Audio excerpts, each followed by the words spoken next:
The Economic Community of West African States, ECOWAS, which was created by the Lagos Treaty in 1975, is made up of 15 member states.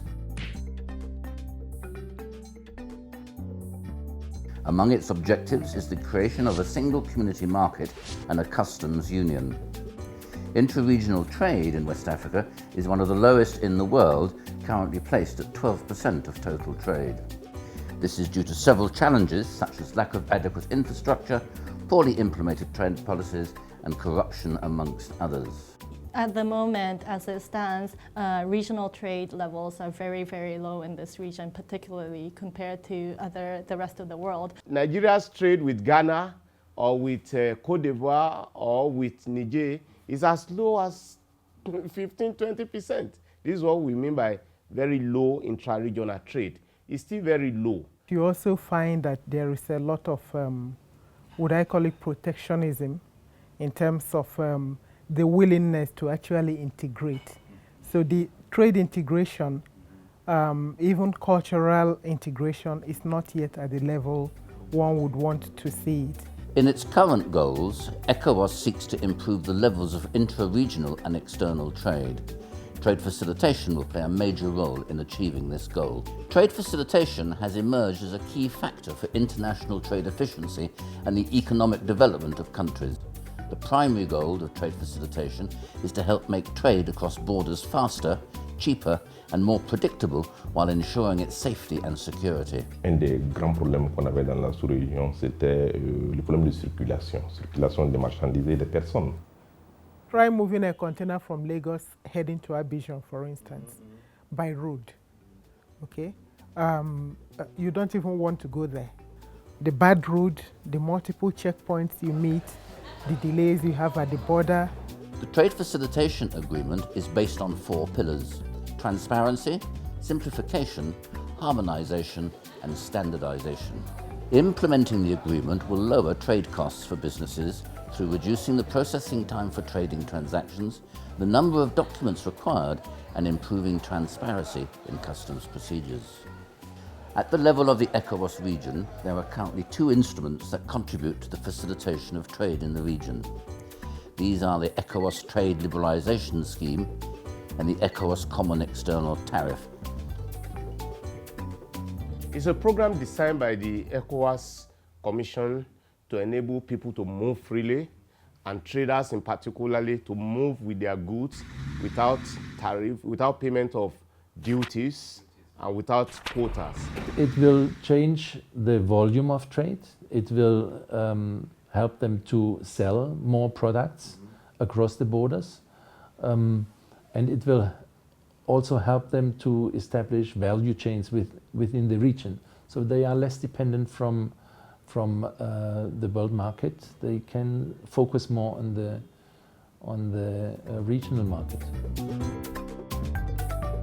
Pour les tarifs assureurs communs de la CEDEAO, c'est une nomenclature de 5 899 lignes tarifaires. Les États, chacun allait dans le sens, il y en a qui interdisaient les riz, d'autres mettaient des taux exorbitants, d'autres des taux moindres, ainsi de suite. Donc c'était disparate.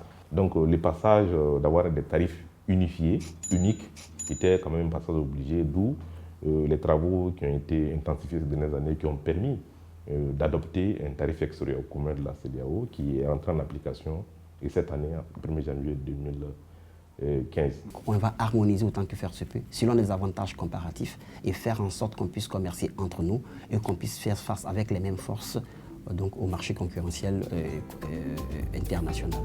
There is still a lot to be done by the ECOWAS Commission and the Member States to improve trade environment in the region, which will result in benefits for the regional business and the ECOWAS citizens. If these tools are better enhanced and if they're implemented properly, then the end user, who's the consumer, is able to pay good prices for their goods. And that's a benefit to me as an ordinary ECOWAS citizen. In 2014, Promoting Trade Integration in West Africa, project co-financed by the EU, the ECOWAS Commission and the German government was launched. The project is implemented by the GIZ. Its objective is to accelerate the process of achieving a custom union by supporting the ECOWAS Commission in improving the ETLS, implementing the CET, developing a common trade policy, harmonizing trade-related policies and statistical data, as well as disseminating trade-related information. Il nous appuie dans le domaine du commerce et là aussi c'est pour quand même contribuer à promouvoir le commerce d'abord intra-régional et donner une meilleure capacité de négociation, une meilleure capacité d'exploration et de conquête des marchés extérieurs. Donc. When we talk about trade integration, it is not about full equality. It is about a way of having a system that is so joined up in a way that you can provide support to those who are not doing so well and also have the ability to freely move your goods. We work together with ECOWAS in the area of trade and customs, and we are supported by the Federal Ministry for Economic Cooperation and Development in Germany and by the European Union. We focus very much on training because that's something that we have the capacity, we have the expertise as well, and I think that this possibility of receiving specialized training in very technical issues that we have been speaking about, you know, customs nomenclature, trade facilitation procedures, risk assessment for import-export processes. Then the customs, the regulators, they were able to arrange training programs for them. How? What does ETLS mean? How do you implement it? How do you enforce it? These are areas that were not there before. In addition to providing technical and financial support to the ECOWAS Commission, WATIP's activities include building capacity, sensitizing public and private stakeholders at member state level, and facilitating a participatory approach in ECOWAS processes by involving the private sector, member state institutions, and civil society organizations. So the member states themselves, the agencies, are they able to access, do they know about these regulations? Do they know about these policies? I think that the information gap, you know, is definitely an issue. We are trying to address these aspects to journalists, to parliamentarians in the member states of ECOWAS, to the business community as well as to the civil society.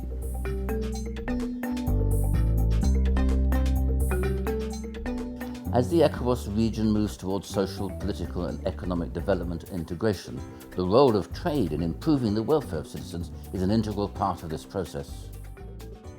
If you have more trade in the region, somehow it will stimulate the economy in the member states of ECOWAS. Trade is proven to be one of the most powerful sort of economic drivers.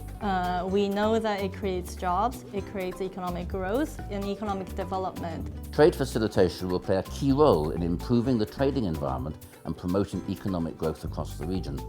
To achieve this, the ECOWAS member states and the Commission need to work together in implementing policies at the regional and national levels.